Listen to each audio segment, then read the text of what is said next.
West ইন্ডিজের বিপক্ষে প্রথম ওয়ানডেতে হারার পরেই বিশ্বকাপে খেলার স্বপ্ন ফিকে হয়ে আসে বাংলাদেশের। কিন্তু দ্বিতীয় ওয়ানডেতে দারুণ জয়ে আশা বাঁচিয়ে রেখেছে বাংলাদেশ নারী দল। শেষ ম্যাচটি জিতলেই সরাসরি বিশ্বকাপে খেলতে পারবে নিগার সুলতানা জ্যোতির দলটি। সেন্ট কিটসে বাংলাদেশের মেয়েরা আজ ওয়েস্ট ইন্ডিজকে হারিয়েছে 60 রানে। আগে ব্যাট করতে নেমে 48 ওভার ফাস্ট বলে সবগুলো উইকেট হারিয়ে 184 রান করে বাংলাদেশ। জবাব দিতে নেমে 124 রানে গুটিয়ে যায় ওয়েস্ট ইন্ডিজ। টসে হেরে ব্যাট করতে নেমে শুরুটা খারাপ হয়নি বাংলাদেশের। 34 রানের উদ্বোধনী জুটি করেন ফারজানা হক ও মুর্শিদা খাতুন। 12 রানে মুর্শিদা ফিরলে ভাঙে এই জুটি। কিছুক্ষণ পর ফিরে যান আরেক ওপেনার ফারজানাও 18 রান করে। ফর্মে থাকা শারমিনও এদিন ব্যর্থ হন।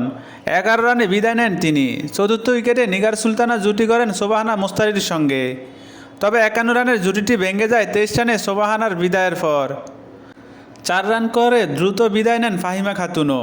এরপর সন্ন্যার সঙ্গে জুটি করেন নিগার। 38 রানের জুটি 21 বলে 29 রান করে ফেরেন সন্না। লড়তে থাকা নিগার টিকে থাকেন শেষ পর্যন্ত। 120 বল খেলে 68 রান করে টিকিয়ে রাখেন দলকে, যদিও বিদায় নিতে হয় 39তম ওভারে এসে। রান তাড়া করতে নেমে কিয়াব জোসেফকে শুরুতেই হারায় ওয়েস্ট ইন্ডিজ। বেশিক্ষণ টিকতে পারেনি হেইলিও। 16 রানে তাকে ফেরান নাহিদা আক্তার। এরপর দ্রুত উইকেট পড়তে থাকে ওয়েস্ট ইন্ডিজের। নিয়ন্ত্রিত বোলিংয়ে জয়ের দিকে এগোতে থাকে বাংলাদেশ, যদিও 10 ও 11 নম্বরে নামা দুই ব্যাটার কিছুক্ষণ লড়াই করে একটু দীর্ঘায়িত করেন ম্যাচটি। কিন্তু দলের বড় হার ঠেকাতে পারেনি তারা।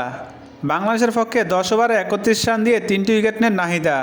2টি করে উইকেট নেন মারুফা ও রাবেয়া এবং ফাহিমা।